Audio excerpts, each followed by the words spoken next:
Un des objectifs qu'on a aujourd'hui, on est en 2016 et on a un référentiel de compétences pour les enseignants et pour les élèves au Québec.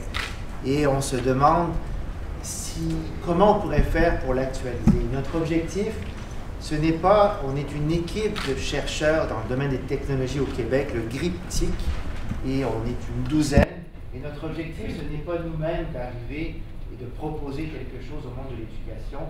Ce qu'on s'est dit, c'est qu'on va réunir des praticiens et des chercheurs. Et au Québec, on a un auteur célèbre qui s'appelait Hugh MacMillan, qui avait écrit un livre il y a très longtemps qui s'appelait Les deux solitudes, de Two Solitudes. Et ce qu'il disait, bon, il parlait des Anglais et des Français, ben nous, c'est les chercheurs et les praticiens. Et donc, on fait une table où est-ce qu'on a deux conseillers pédagogiques qui ont travaillé, qui travaillent au quotidien dans des écoles collégiales.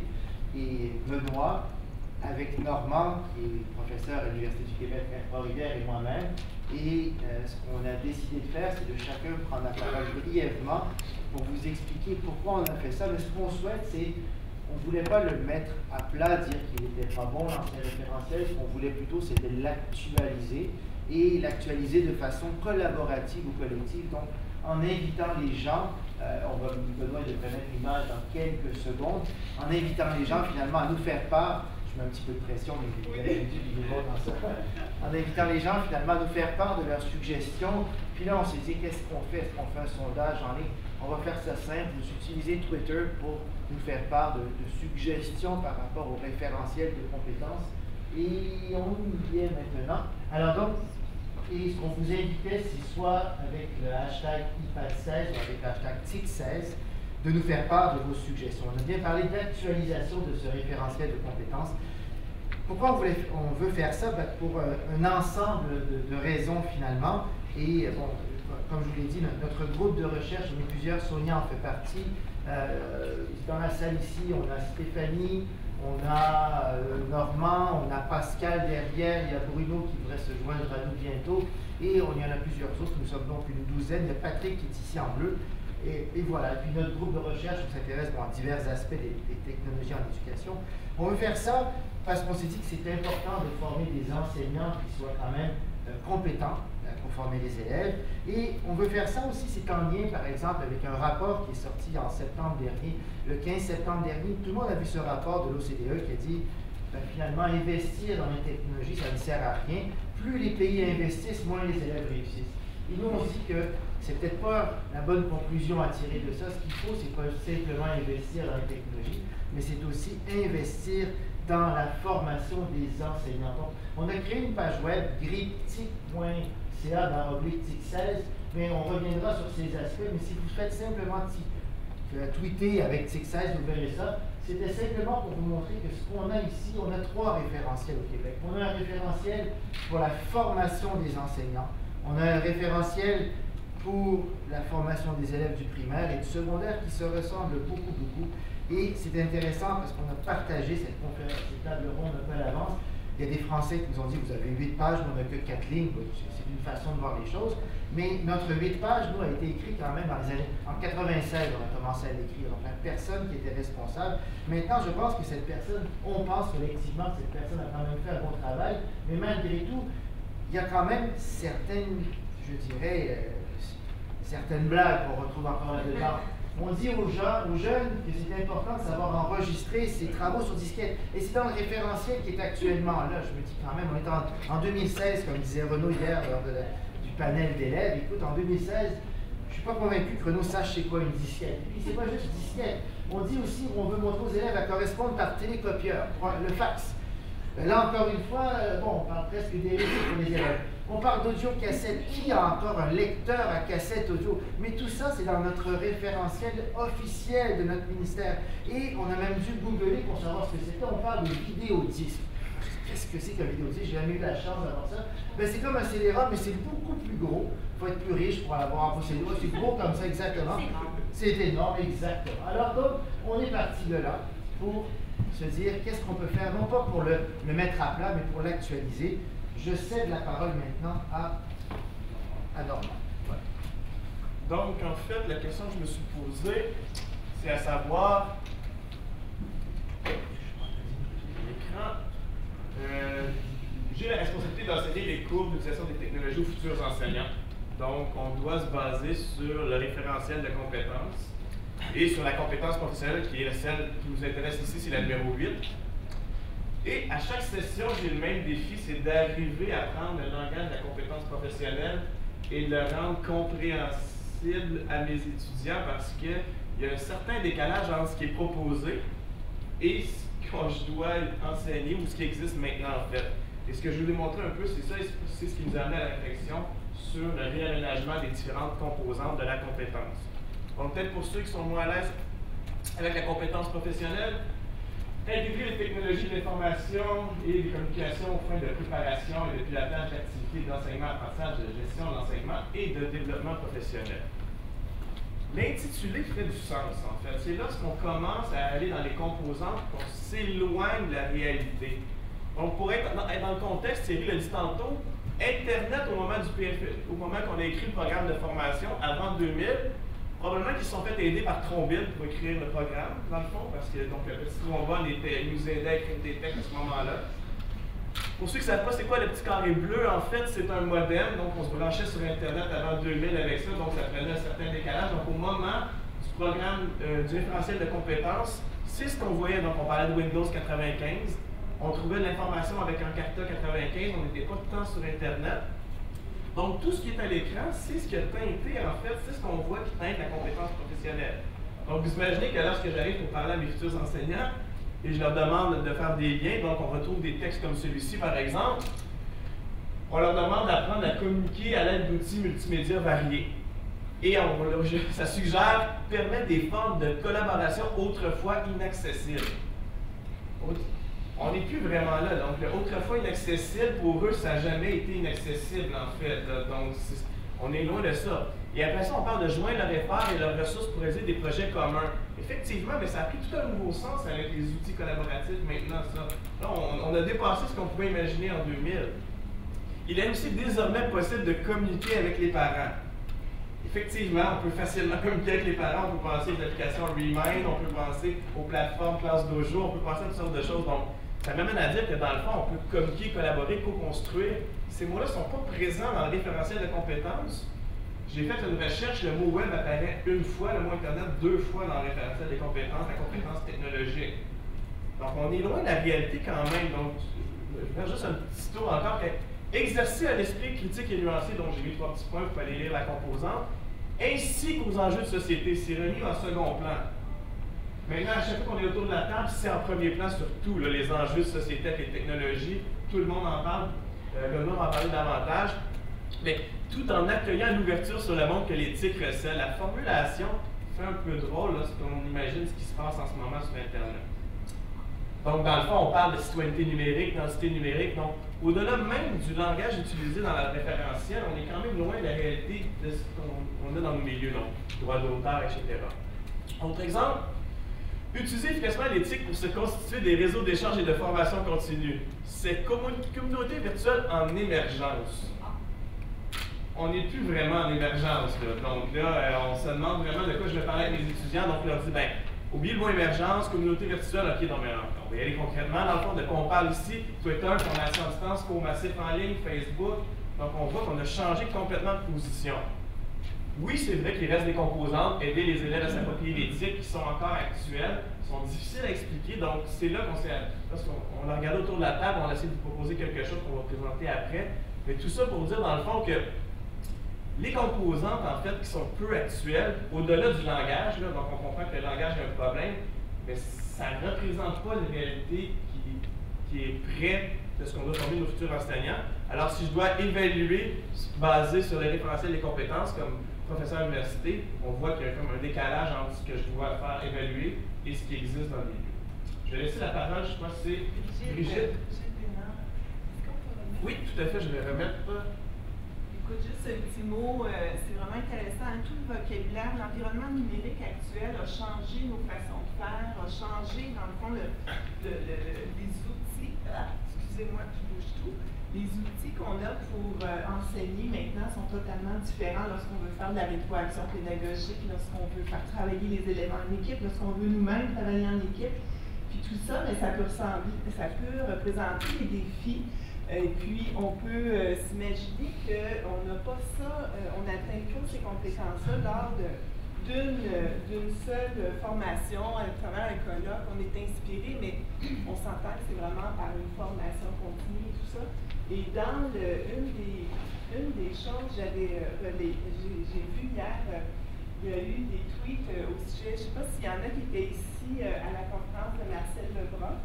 Il y avait noté, il y a 2 tweets qui sont passés que j'ai bien aimés.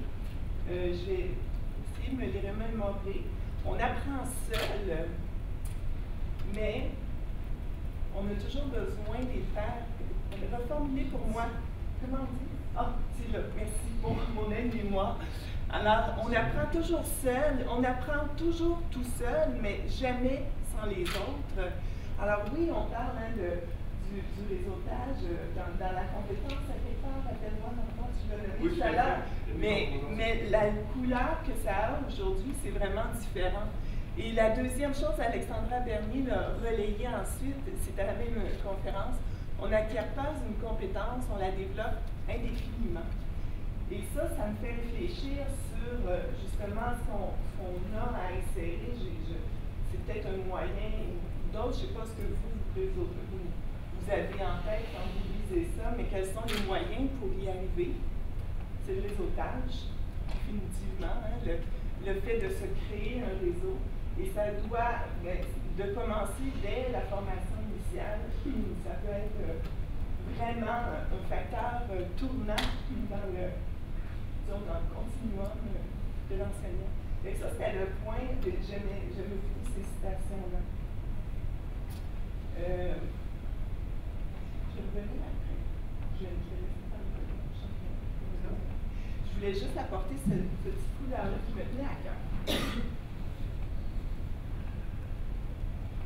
Alors, désolé pour les petits problèmes techniques qu'on voit, c'est parce qu'on essaie de faire trop de choses en même temps. Alors, ça nous fait faire... Ah, donc ça va. Donc, peut-être Thierry ne l'a pas dit, mais présentement, on est web diffusé en 360, donc on essaie. Ça n'a pas l'air de fonctionner tant que ça. Mais aussi, on est diffusé sur Periscope. Alors, j'ai démarré avec mon iPad une diffusion Periscope, on la voit ici. Alors, il y a présentement 3 personnes qui peuvent nous suivre. Et ces personnes-là vont peut-être pouvoir participer tout à l'heure à la période d'échange. Donc, commenter, on pourra lire leurs commentaires.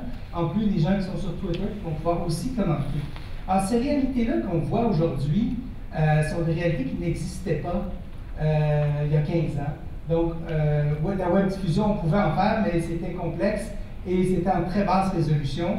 Alors, aujourd'hui, on est capable de faire de la diffusion en réalité virtuelle, en temps réel, et bientôt en 4K, donc en très haute définition. Ça amène un tas de réalités qui nous amène à réfléchir sur des questions éthiques et donc à développer des compétences pour réfléchir sur des questions éthiques. Au Québec, on a la chance d'avoir un programme d'éthique et culture religieuse qui développe chez les élèves la compétence à réfléchir sur des questions éthiques. Alors, si on la résume en un schéma, mais ça ressemble à ça, moi, le schéma que j'utilise pour représenter la compétence à réfléchir. Donc, c'est la capacité à décrire des situations, à relever l'ensemble des faits. Ça rejoint des compétences qu'on trouve en français, entre autres, en univers social aussi. Donc, d'être capable de bien décrire les situations dans lesquelles on vit des questions éthiques et d'être capable de relever les points de vue des différents acteurs présents qui peuvent être concernés par la situation. Donc, en ayant la capacité de s'intéresser aux repères, aux normes et aux valeurs et aux tensions que ces différences-là entre les points de vue génèrent. Et donc, les amener les élèves à être capables de faire des choix, ou plutôt d'être capables de considérer un ensemble de choix avec leurs impacts et en quoi ils peuvent favoriser le mieux vivre ensemble. Alors donc, si on regarde ça de façon plus détaillée, ce que ça pourrait vouloir dire, c'est d'amener les élèves à comprendre comment fonctionne. On parle aujourd'hui beaucoup du big data, on parle des données empiriques, des données dans le cloud, mais ça fonctionne comment ça? Donc, d'amener nos élèves à comprendre que le cloud, c'est pas dans les nuages, c'est des machines. Et comment fonctionnent ces machines-là, et comment elles se servent de l'information, de mes données qui sont en ligne. Donc, une compétence qui est vraiment très importante, c'est la compréhension de la mécanique qui est en dessous. Donc, ça aide à avoir un regard critique et à comprendre ce qui se passe et comment ça peut influencer nos vies. Il y a aussi maîtriser la littératie.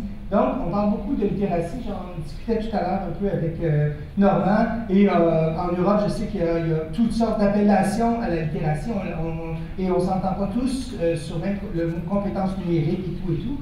Donc, il y a peut-être nécessité non seulement de maîtriser, mais de convenir ensemble de ce que veut dire la littératie numérique ou les différentes formes de littératie. Ça pourrait être, par exemple, on a utilisé le périscope aujourd'hui qui va nous permettre d'interagir avec des gens, mais on l'a fait, nous, dans notre commission scolaire, avec des élèves pendant le cross-country. Il y a des centaines de personnes qui se sont connectées, entre autres des classes complètes de la commission scolaire qui suivaient l'événement et qui le commentaient à distance. Alors, c'est une maîtrise d'un langage qu'il faut s'approprier, des réalités qui n'étaient pas si présentes il y a 15 ans, mais qui sont extrêmement présentes et dont les élèves vont avoir besoin de se servir toute leur vie et dont ils se servent déjà présentement. Ils ont leur propre langage lié et les parents, oui, tout à fait. Voyez-vous, ça fait partie des compétences d'être capable de lire que quelqu'un réagit en temps réel à mes propos. Et donc ça fait partie de cette maîtrise de la littératie. Donc, je vais avancer plus rapidement. Saisir les enjeux aussi. Donc, par exemple, quand on parle de vie privée, qu'est-ce que ça veut dire? Comment ça veut dire? Pourquoi des gens retournent à la dactylo aujourd'hui, par exemple? Parce qu'ils veulent préserver leur vie privée. Et pourquoi c'est comme ça? Qu'est-ce qui amène ces mouvements-là? Donc, toutes ces questions-là sont importantes à aborder avec les élèves pour leur donner des connaissances et des compétences qui vont leur permettre d'agir en citoyen numérique. Enfin, finalement, pour moi, une autre chose qui est très importante, c'est d'être capable d'apprendre à établir un dialogue. Donc, un dialogue avec toutes sortes de personnes. Parce que le numérique, donc, merci pour le commentaire, être capable d'établir un dialogue, ça veut aussi dire tenir compte de l'autre. On en parlait tout à l'heure dans la prise en compte des points de vue. Quand je diffuse sur Periscope, par exemple, dans une formation à des conseillers pédagogiques, pour faire la conclusion de notre journée, au lieu de rassembler tout le monde dans une même salle, on s'est promené avec une diffusion de Periscope d'une salle à l'autre, et des gens de partout sur la planète se sont intéressés à ce qu'on faisait. Ils nous ont posé des questions et ne comprenaient pas tous nos références, donc nous posaient des questions, ce qui veut dire que quand nous, on parle entre nous au Québec, on a notre langage, mais si on veut être compris des gens à l'international, parce que le numérique, c'est international, et comment je tiens compte de ces différentes compréhensions, de ces différentes réalités? Voilà.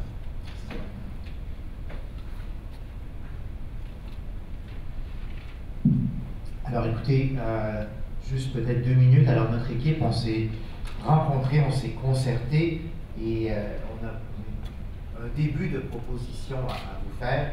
Mais juste avant de le faire, c'était juste pour vous montrer un peu le référentiel a été conçu. Ce que selon Normand parlait. Si vous ne savez pas ce que c'est ce bruit,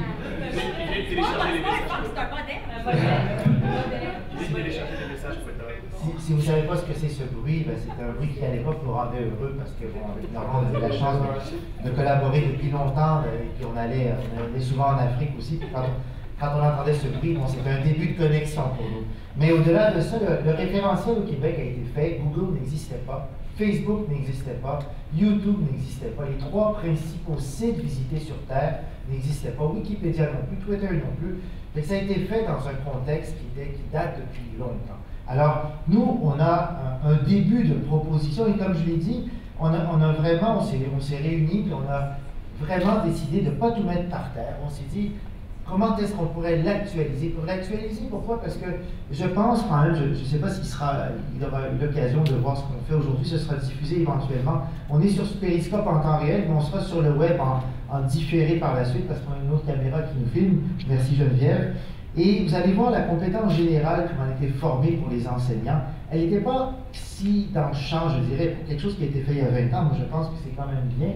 Et donc, on parlait d'intégrer les technologies de l'information et de la communication. On fait une préparation de pilotage d'activités enseignement, d'apprentissage, de gestion de classe, de développement professionnel mais à la limite, c'est pas si pire pour aujourd'hui. Donc nous, on l'a un peu actualisé et après une grande discussion, on a parlé de culture numérique chez les enseignants. On s'est dit que le concept de culture numérique, d'abord, c'est plus actuel et puis pour nous, en tout cas, c'est quelque chose de plus englobant que simplement de maîtriser des compétences techno. Donc, l'idée de culture numérique, mais de culture numérique pour l'ensemble de la tâche professionnelle, de la planification à la salle de classe, jusqu'à montrer des choses à ses élèves, parce que le but, c'est pas que le prof présente lui-même avec des technos, un peu comme Angélique de Sonia. L'idée aussi, c'est d'amener les élèves à faire des choses en salle de classe, et donc jusqu'au développement professionnel. Donc, une culture numérique qui va faire en sorte qu'on forme réellement des enseignants qui vont être capables d'utiliser le numérique dans toutes les facettes de l'enseignement, y compris le développement professionnel, mais qui vont être aussi capables d'amener les élèves à faire ça. Et ce qu'on a développé, c'est temporaire, c'est itératif, c'est quelque chose qu'on vous propose aujourd'hui.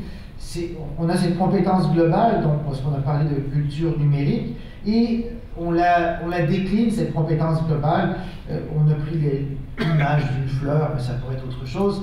Et on a au centre l'idée d'agir en citoyen numérique éclairé et responsable qui va teinter toutes les facettes un peu de cette compétence globale, où est-ce qu'on a, par exemple, la compétence informationnelle, où est-ce qu'on a l'idée de créer avec des outils numériques, de communiquer avec des outils numériques, l'idée de développement professionnel aussi, donc un ensemble d'éléments qui nous semblait particulièrement important. Et Normand, tu n'hésites pas à rajouter par-dessus, parce que toi, dans ta machine, tu vois peut-être en meilleure résolution que moi. Et donc, voilà, c'est la proposition qu'on vous fait, et il nous reste peut-être une quinzaine de minutes à cette table ronde, et notre objectif, c'est vraiment d'échanger avec vous une vingtaine de minutes. Bon, je sais qu'on a des gens d'Europe, on a des gens d'Ontario, on a des gens d'Afrique, alors je me dis, on pourrait profiter de ça pour voir qu'est-ce qu'on pourrait intégrer à ces éléments-là. Alors, la parole est à nous tous ou à vous tous, alors voilà, je ne sais pas si... Donc, je peux ajouter, il y a des gens qui disent que le document partagé est trop petit. Oui, le lien du diaporama, si vous voulez le voir, c'est monurl.ca/TIC16. Donc, monurl.ca/TIC16. Vous allez avoir accès directement au diaporama. Donc, ça vous permet de voir ce dont on vous parle. Et je voulais aussi ajouter qu'on voyait afficher tout à l'heure, Thierry, là, tu as mis en mode, on n'a plus le mode question-réponse à ce moment-là. Ah oui, non, c'était juste pour montrer ce que tu disais, mais je peux y revenir aussi. OK, d'accord. Sinon, on avait activé tout à l'heure le mode commentaire. Alors donc, si on est capable de le réactiver avant la fin, ça va être une autre façon d'amener vos commentaires par l'écrit.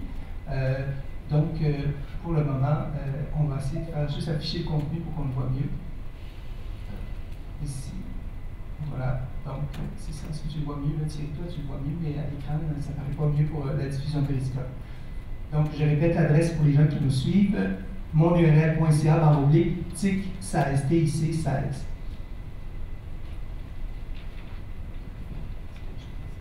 Alors, oui, on peut revenir au mode commentaire.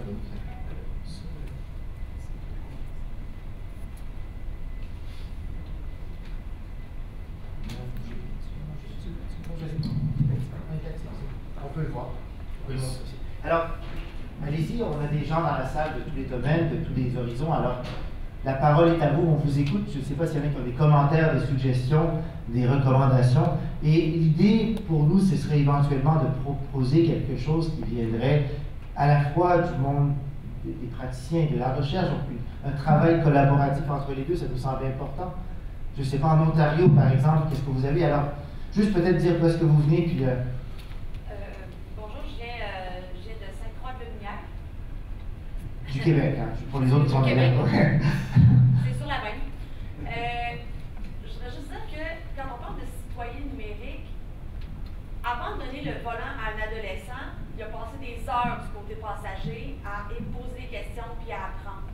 Alors, je crois qu'on n'a pas à réinventer la roue au grand complet, on sait comment. Mais il faut juste aussi qu'on prenne ce temps-là de passer des heures à leur dire quoi faire et comment le faire. Et de ne pas juste leur donner le volant comme ça parce qu'ils ont passé 4 heures sur un jeu vidéo.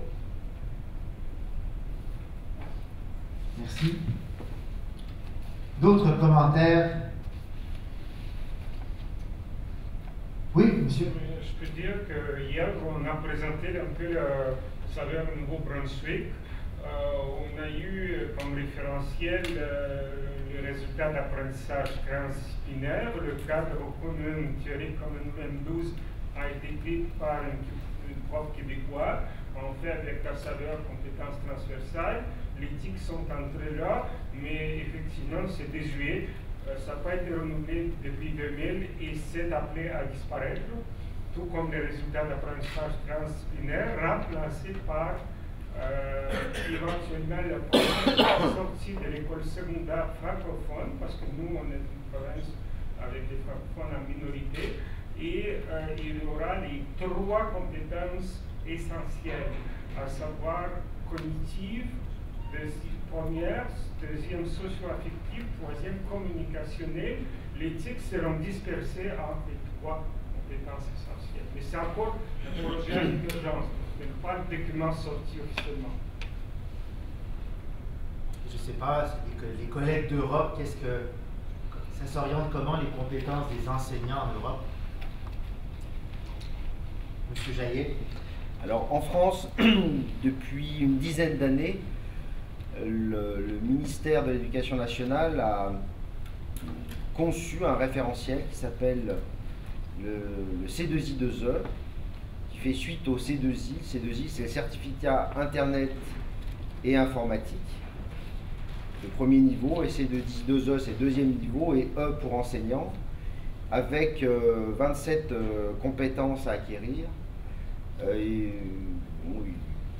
qui a été renouvelé et rafraîchi à deux reprises, jusqu'à il y a 3 ans, pour pouvoir devenir enseignant titulaire. Vous savez qu'en France, les enseignants sont des fonctionnaires de l'État. Pour pouvoir devenir fonctionnaire, il fallait obtenir cette certification. Il fallait obtenir 2 certifications. La certification pour les langues, puisqu'il faut, dans le référentiel des compétences d'enseignants, il est obligatoire normalement de maîtriser une autre langue étrangère. Donc 2 choses étaient nécessaires, la certification aux langues, qui s'appelle le CLES, et puis le C2I2E. Ça a fonctionné pendant 1 an, 2 ans on va dire, puis il y a eu un moratoire, parce que d'une part les futurs enseignants, d'autre part les syndicats se sont plaints de contraintes supplémentaires, et puis aussi la direction des ressources humaines du ministère de l'Éducation nationale s'est plainte, parce qu'il y avait des enseignants qui avaient réussi les concours, qui pouvaient être titularisés, mais comme ils n'avaient pas réussi le C2I2E ou le CLES, eh bien ils ne pouvaient pas être titularisés. Donc pour sauver le malade, on l'a tué. C'est-à-dire qu'il n'a plus été nécessaire, il n'est plus nécessaire de détenir cette certification pour devenir enseignant, et elle a été intégrée dans le cursus des enseignants normal, mais en même temps on sait que suite à la refondation de l'école en France et l'avènement de nouveaux dispositifs de formation qui s'appellent les ESP, Écoles supérieures de professionnels. Est-ce que c'est général, vous avancez au micro parce que les gens qui nous suivent à distance n'entendent pas bien vos propos si pertinents? Alors lequel de micro? Juste devant monsieur en bleu. C'est gentil. Et donc, je ne vais pas trop dire quand même. Non.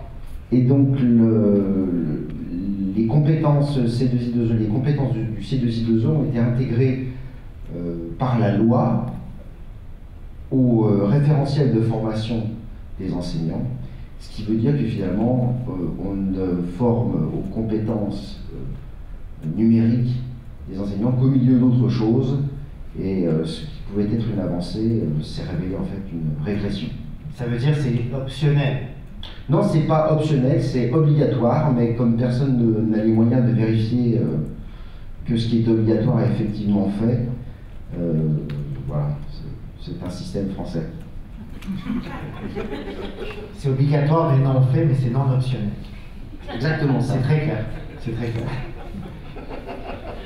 D'autres commentaires, remarques? Oui. Le terme, alors on a un commentaire ici. Alors, on a un autre commentaire. Est-ce que le terme TIC, qui était si populaire au Québec et ailleurs, est toujours d'actualité? Alors, nous, quand on s'est réunis, en tout cas à 4, on s'est dit que le terme TIC est un petit peu désuet, peut-être. On peut parler de numérique maintenant, qui semblait plus englobant aussi. Alors, je ne sais pas s'il y a des remarques par rapport à ça.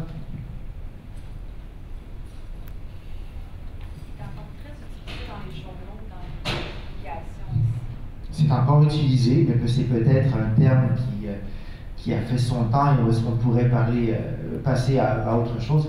Mais vous savez, la remarque d'Alain Jalliet sur l'idée qu'en France, c'est obligatoire et finalement facultatif d'une certaine façon. Au Québec aussi, c'est très inégal dans les programmes de formation des maîtres. Et alors, il y a certains programmes dans une même université où il y a des cours de technologie, il y a d'autres programmes sous prétexte que les enseignants de français ou de mathématiques enseignent avec PowerPoint, on enlève le cours de technologie. Donc ça va être par immersion automatiquement. Si ton prof t'enseigne à enseigner, puis il prend PowerPoint, tu vas apprendre à utiliser les technologies de facto. Et donc c'est aussi très inégal, même dans les programmes de formation des maîtres, même à l'intérieur d'une même université aussi au Québec. Alors ce référentiel, ça ne veut pas nécessairement dire que ça se traduit aussi dans la réalité des salles de classe. Oui? On va peut-être vous prêter un micro, vous demander de vous avancer un des deux. On va vous en apporter un. Excusez. Je vais essayer de parler plus fort aussi. Je peux garder le pied avec si tu veux.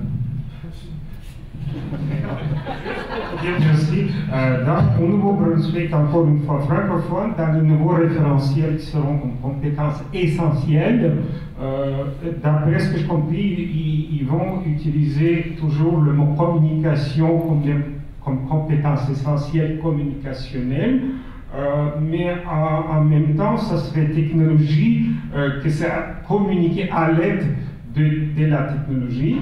Mais dans les deux autres compétences, si j'ai bien compris, encore une fois, c'est tout nouveau, ça va être l'utilisation comme cognitif puis socio-affectif dans un monde, comme je dis, non virtuel puis virtuel. Donc le terme virtuel va apparaître.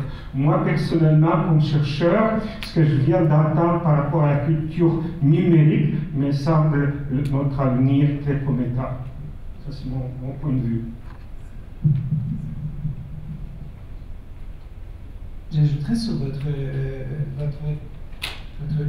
fleur que Normand a dessiné si bien, qu'il y a la dernière compétence où on demande aux enseignants d'être capables de comprendre, de faire appel au potentiel des technologies. Donc, on dit que, moi je me questionne à savoir, est-ce que c'est le potentiel des technologies qu'il faut mettre à l'œuvre, ou c'est plutôt l'inverse, c'est-à-dire l'utilisation pédagogique d'abord et avant tout doit passer avant pour permettre de faire en sorte qu'on utilise parfois les technologies pour des fins pour lesquelles ils n'étaient pas conçus, mais qui nous permettent d'aller bien au-delà.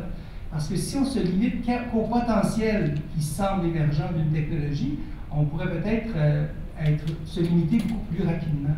Donc, peut-être dans ce sens-là, je trouve que, puis Thierry, tu rappelles souvent que ce qui est important, ce n'est pas les technologies, mais ce sont les utilisations qu'on en fait.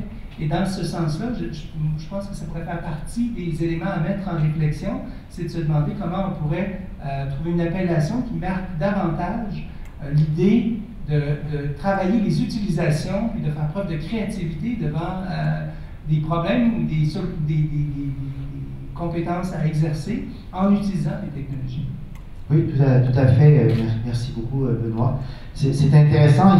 Il y a un élève, j'avais un autre panel d'élèves dans un autre contexte, un focus group en salle de classe, qui me disait que les technologies, ça ne lui permet pas uniquement d'apprendre ou d'aimer ce qui est fait à l'école, mais ça lui permet d'aimer des choses qu'il n'aurait jamais pensé aimer avant, donc de faire des nouvelles choses, de découvrir des choses et de découvrir finalement des nouveaux centres d'intérêt, que ce soit, peu importe les usages qu'ils en font. Moi, j'aurais peut-être aimé entendre Brigitte. Brigitte, elle accueille beaucoup de nouveaux enseignants dans son école et de t'entendre peut-être au niveau de la compétence de ces nouveaux enseignants qu'on pense si technologiquement favorisés à cause de l'époque dans laquelle on vit. Alors, vas-y.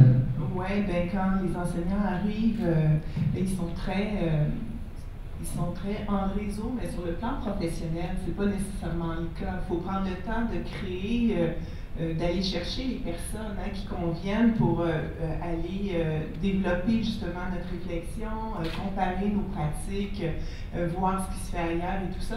Puis c'est pas nécessairement acquis. Puis une des préoccupations que j'ai lorsque justement je donne une formation, au-delà du contenu où oui, il y a de la collaboration, le temps réel, l'interactivité, tout ça, j'ai toujours l'impression que si à la fin de la journée, les gens s'en vont comme ça, puis qu'il n'y a pas eu de mouvement pour se créer minimalement un groupe pour se réseauter, ben, j'ai l'impression que ça va un peu tomber à l'eau. Je n'aurai pas un sentiment d'efficacité. Alors parmi les gens qui sont là, il y en a qui sont déjà en réseau, puis d'autres non, puis ça fait vraiment la différence.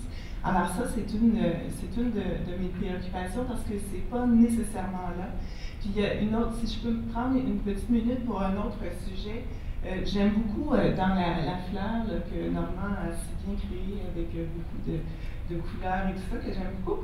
Dans la compétence, le point 5, là, utiliser le numérique pour favoriser la différenciation et l'inclusion. Je trouve ça intéressant, cette perspective-là. Sur le plancher, l'utilisation du numérique pour les élèves qui ont des besoins particuliers, c'est souvent vu comme quelque chose de plus à faire, quelque chose qui est difficile à faire et tout. Puis pourtant, je vous dis, en travaillant pour l'ensemble des élèves, par exemple, lorsqu'on veut leur donner un texte à lire, on pense à quoi? On pense à imprimer, faire des photocopies, puis donner le texte à lire, au lieu de dire, je vais mettre le texte sous format numérique, accessible à tous. Alors, ceux qui ont besoin d'un format papier l'auront, puis ceux qui ont besoin de synthèse vocale, par exemple, seront en mesure d'utiliser les outils dont ils ont besoin.